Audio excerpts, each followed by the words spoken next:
The last line of defense. The blue glow of holographic displays cast eerie shadows across Commander Ilara Kane's face as she studied the tactical readouts. Her weathered features hardened as the gravity of their situation became increasingly clear. The UES, defiant, hung in the darkness of space, its experimental stealth systems, the only reason they hadn't been detected yet. "Confirm those readings," Lieutenant Zhao, Kane ordered, her voice steady despite the ice forming in her stomach. "Confirmed, Commander. 237 Phyrexian warships in formation." Zhao's fingers danced across the interface. "They're assembling at the edge of the Proxima Centauri system. Trajectory calculations indicate they're preparing for a direct assault on Earth." The bridge fell silent.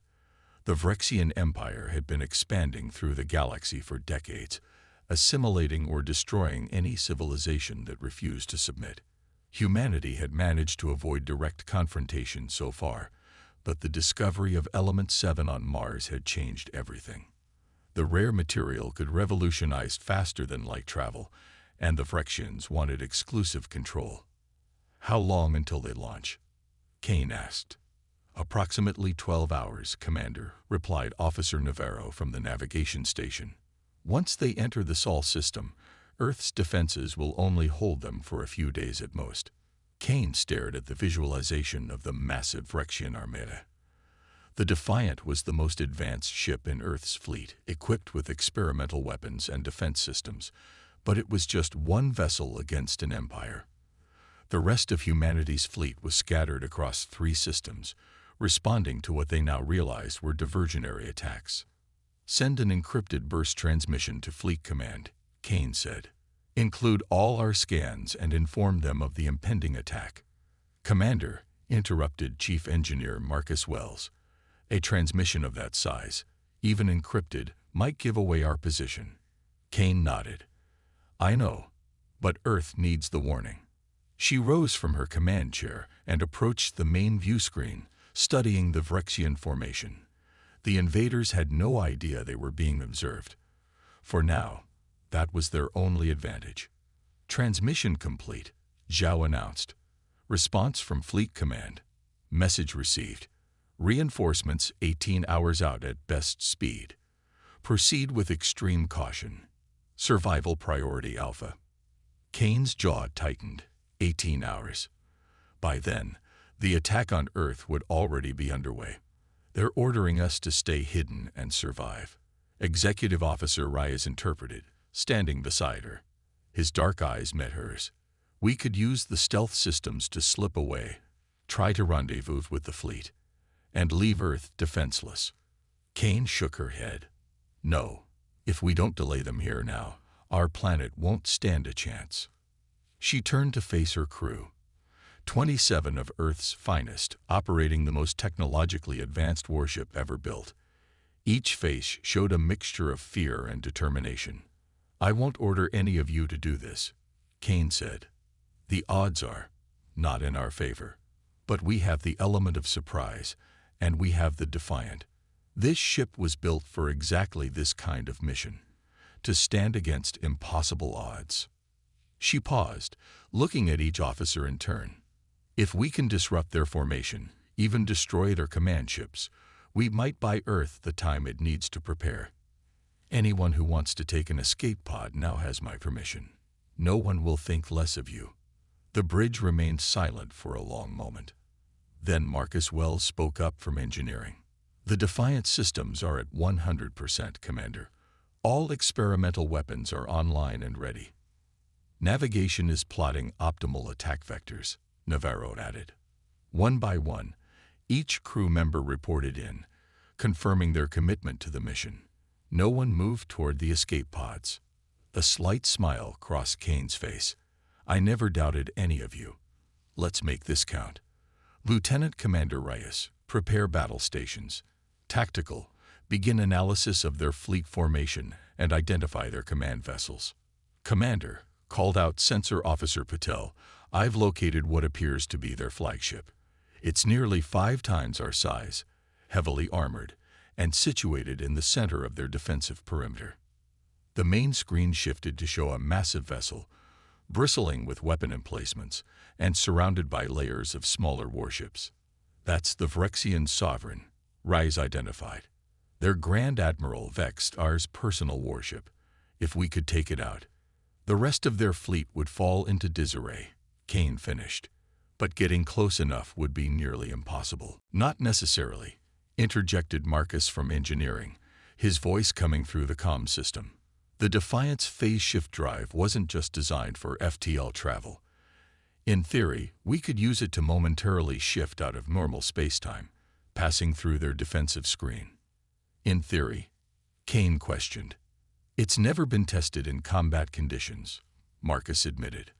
The power requirements are enormous, and we'd be completely vulnerable for approximately 7 seconds after re-entry. Kane considered this information, studying the Phyrexian formation. 7 seconds is a lifetime in combat, but if we time it right. Commander, interrupted Lieutenant Zhao. I'm detecting movement in the Phyrexian fleet. 3 vessels have detached from the formation and are heading in our direction. Scout ships, Rai said. Standard procedure before a major offensive. Have they detected us? Kane asked sharply. I don't believe so, Zhao replied. Their course suggests a standard patrol pattern, but they'll pass within 50,000 kilometers of our position. Kane made her decision. We've just run out of time for planning. If those scouts detect us, we lose our only advantage. She returned to her command chair. All hands to battle stations. Power up weapons systems but keep them in standby mode. Maintain stealth protocols. Throughout the Defiant, crew members secured equipment and moved to combat positions. In engineering, Marcus diverted additional power to the shields and experimental weapon systems. In medical, Dr. Ishiro prepared for casualties. Scout ships will reach their closest approach in 3 minutes, Zhao reported. Hold position, Kane ordered.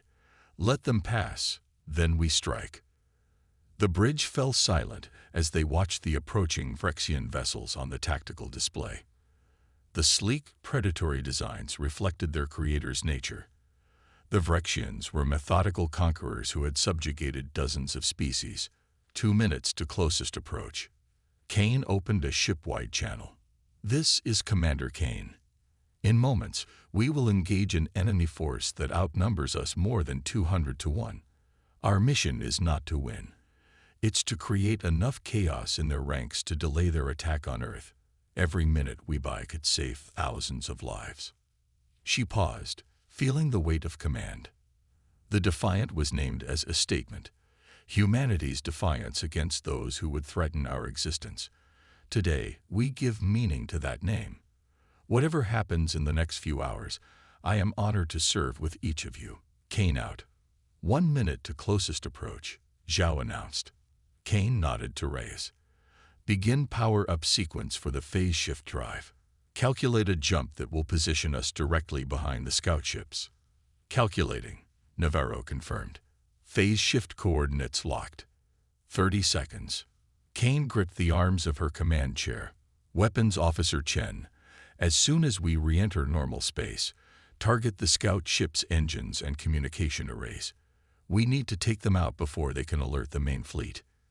Targeting solutions ready, Chen confirmed, his fingers poised over the weapons controls. 10 seconds. The crew braced themselves, each focused on their stations. Initiating phase shift in 3, 2, 1. Reality seemed to bend around them as the Defiant slipped sideways through dimensions the human minds weren't designed to comprehend. For a heartbeat that seemed to last an eternity, the ship existed in a gray limbo between normal space and somewhere else. Then they were back, materializing directly behind the 3 Phyrexian scout ships. Fire, Kane ordered. The Defiant's plasma cannons erupted, striking the first scout ship before its sensors could even register the human vessel's presence. The Phyrexian craft's engines exploded in a brilliant flash, sending it spinning out of control. The other 2 scouts reacted with impressive speed, breaking formation and powering up their weapons. But the Defiant was already moving, its lateral thrusters firing as Chen targeted the second vessel. Second target hit. Chen reported as another volley struck home. Communications array destroyed. The third scout ship managed to return fire, energy beams lancing out and grazing the Defiant's starboard shield. Minimal damage, reported Marcus from engineering. Shields holding at 97%. Target the third vessel's engines, Kane ordered. Don't destroy it completely. Chen complied, and precise shots disabled the final scout without vaporizing it. All three scout ships neutralize. Rise confirmed.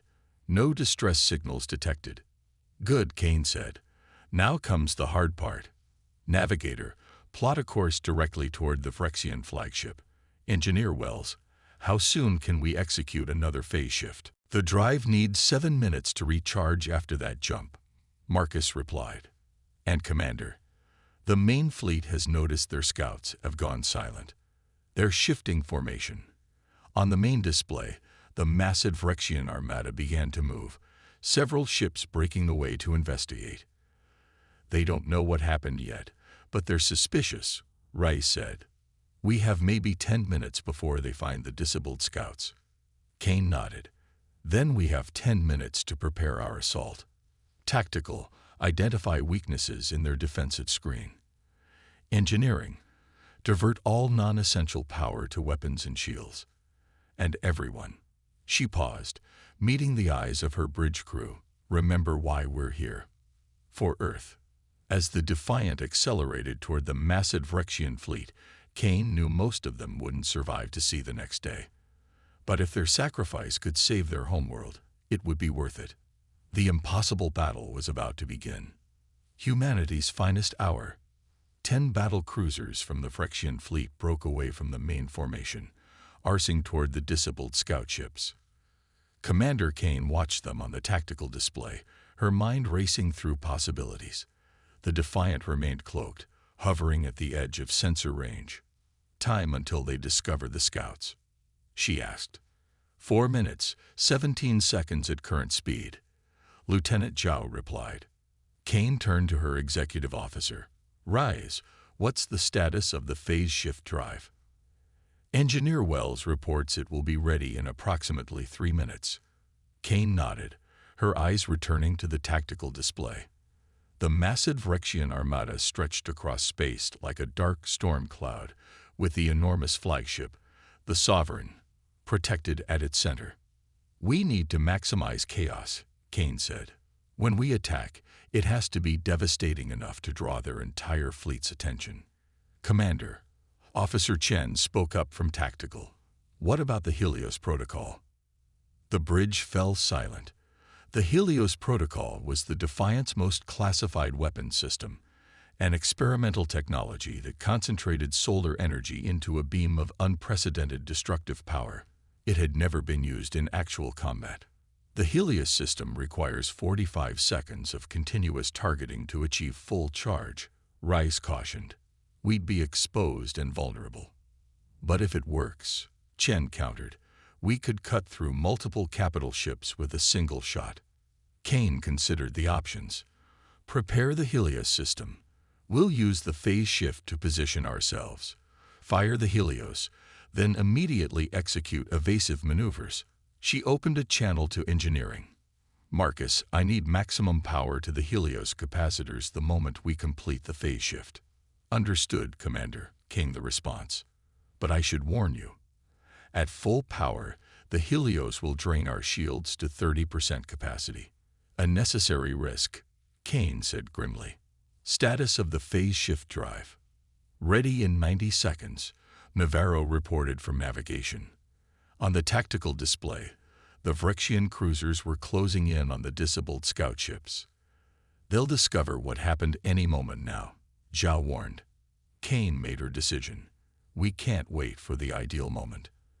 As soon as the phase shift is ready, execute.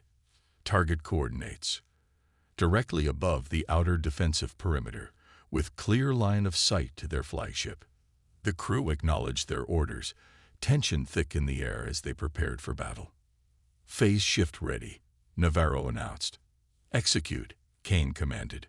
Once again, reality distorted around the Defiant as it slipped between dimensions. This time, The transition felt rougher, the gray limbos stretching uncomfortably before they re-emerge. Phase shift complete. Navarro called out. Position confirmed. We're directly above their outer defensive screen. Initiating Helios protocol. Chen announced, his fingers dancing across the controls. Targeting systems locked on Phyrexian fleet concentration. Charging sequence initiated. Below them, the Phyrexian ships were just beginning to react to the sudden appearance of an unidentified vessel.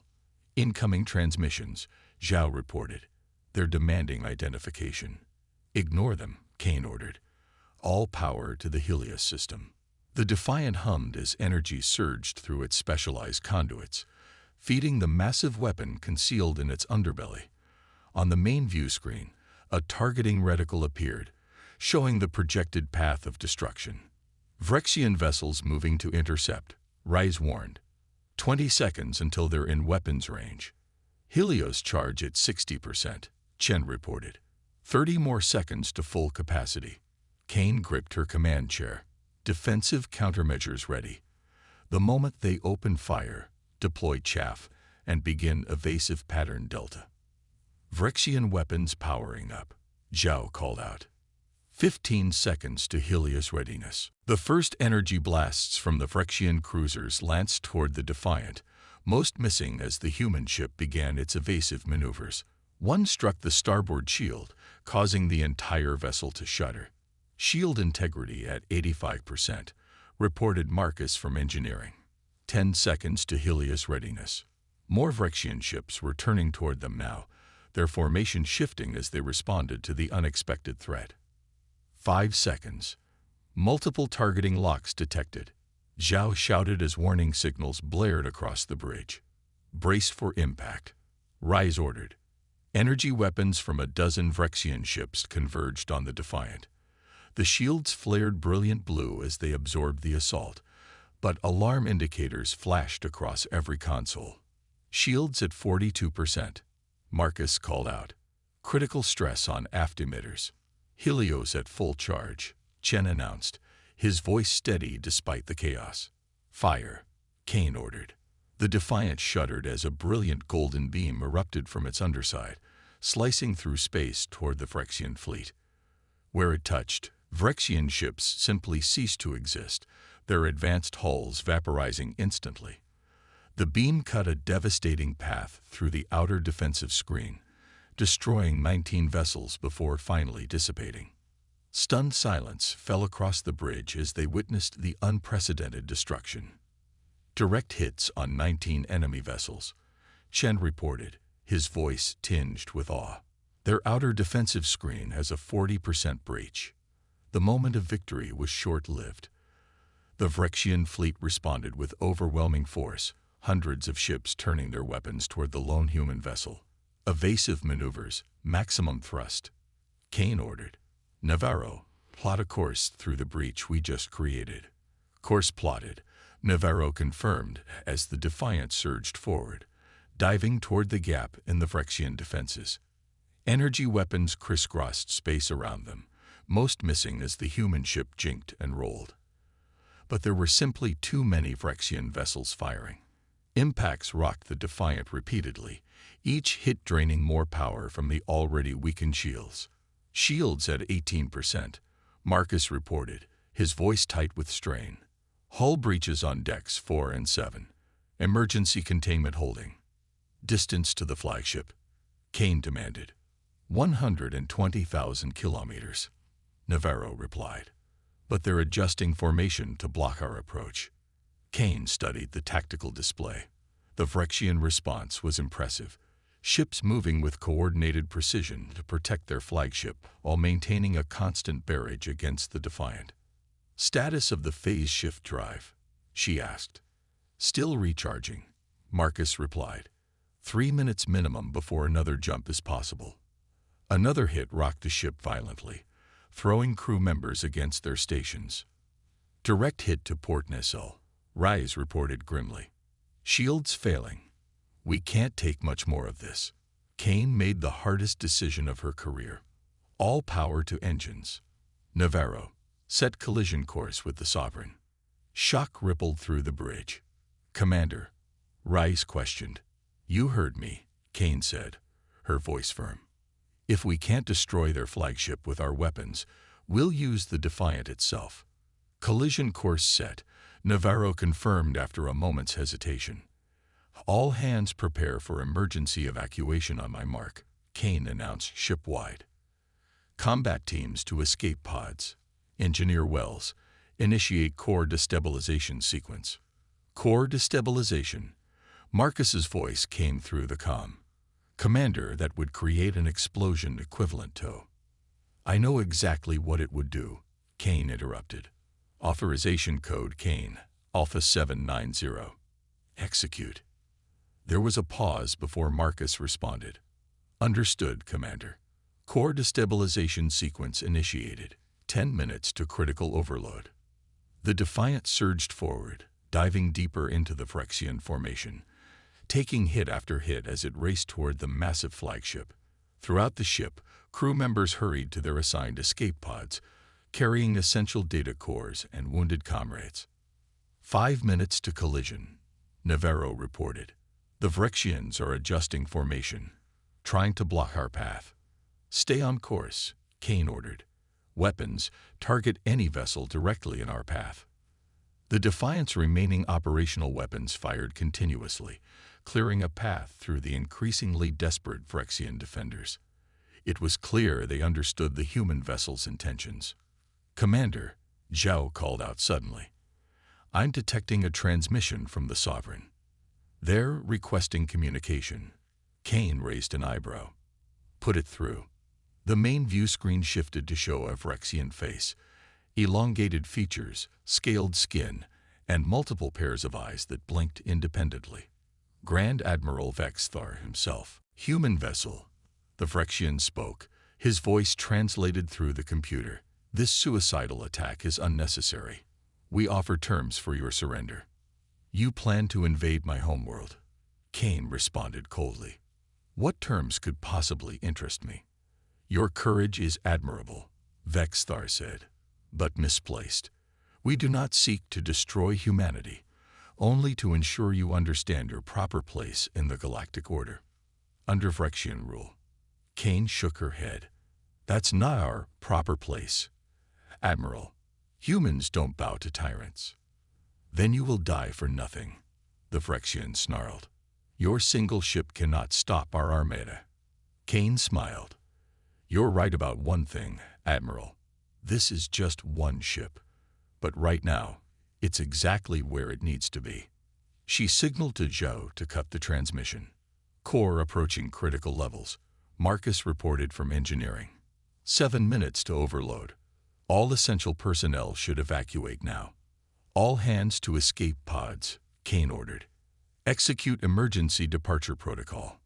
Around the ship, evacuation alarms blared as crew members made final preparations to abandon the Defiant. 3 minutes to collision, Navarro announced. "The Sovereign is attempting evasive maneuvers, but their size limits their options." "Maintain pursuit," Kane ordered. "Bridge crew, prepare to evacuate." One by one, the officers left their stations, heading for the designated escape pods. Soon only Kane, Reyes, and Navarro remained. "Course is locked in," Navarro said, rising from his station. "The autopilot will maintain trajectory." "Good work," Kane nodded. "Get to your escape pod." Navarro hesitated, then saluted sharply before leaving the bridge. Reyes stood beside the command chair. "Commander, it's time to go." Kane didn't move. "Someone needs to ensure the autopilot isn't overridden. The Phyrexians will try everything to stop us." "That's not a two-person job," Reyes said quietly. "No, it's not." Kane looked up at him. "Which is why you're leaving too, executive officer." Reyes stared at her, realization dawning. "Ilara, no, this isn't." "That's an order, David," she said firmly. "Someone has to coordinate the survivors. Make sure Earth knows what happened here. That's your job now." After a long moment, Reyes nodded stiffly. "It has been an honor, Commander." "The honor was mine," Kane replied. "Now go." When Reyes had left, Kane sat alone on the bridge, watching the massive Phyrexian flagship grow larger on the view screen. The Defiant shuddered continuously as it took fire from all sides, its hull integrity failing. "Computer, open ship-wide communication." "Channel open," the computer responded. "This is Commander Kane to all hands. If you're hearing this, you should be in an escape pod. Launch immediately. Set course for the rendezvous coordinates." She paused. "What we do today will be remembered. Not just as a battle, but as a statement. Humanity will never surrender its freedom. It has been my greatest honor to serve with you all. Godspeed." She closed the channel as the last escape pods jettisoned from the dying ship. The Defiant was less than 1 minute from impact with the Sovereign, its core approaching critical overload. On the tactical display, Kane could see the Phyrexian flagship desperately trying to move aside, but the massive vessel's momentum worked against it. Around it, smaller ships attempted to intercept the Defiant, some even deliberately placing themselves in its path. "Too late," Kane murmured as the Defiant smashed through the sacrificial vessels, its reinforced prow crumpling but still driving forward. The collision alarms blared their final warning. Kane closed her eyes. For Earth. The Defiant slammed into the Sovereign's command section at relativistic speed, its already destabilizing core breaching upon impact. The resulting explosion was visible from 3 star systems away, a brilliant flash that momentarily outshone Proxima Centauri itself. The Phyrexian flagship disintegrated, along with 73 ships in its immediate vicinity. The remaining vessels of the once mighty armada were left in disarray, their command structure obliterated, their invasion plans in ruins. In the aftermath, automated beacons from the Defiant's escape pods broadcast a simple message across all frequencies. "This is how humanity responds to threats against our world. We stand defiant." When Earth's reinforcements arrived 18 hours later, they found not an invading armada, but scattered groups of damaged Phyrexian vessels attempting to regroup. Many were already retreating. Among the debris field, they recovered the Defiant's escape pods, rescuing 87 crew members, including Executive Officer Reyes. The recorded data from the battle would be studied for generations to come. 3 weeks later, an unprecedented message arrived from the Phyrexian High Command, a formal request for diplomatic relations with Earth. The species that had never negotiated, only conquered, had encountered something they had never faced before: an enemy willing to sacrifice everything for freedom. The battle that changed everything became known throughout the galaxy as Kane's Stand. The day a single human warship stood against an empire and proved that determination could overcome even the most overwhelming odds. And somewhere in the vast expanse of space, the legend grew, whispered among the stars: "Beware the humans. They do not know when they are defeated."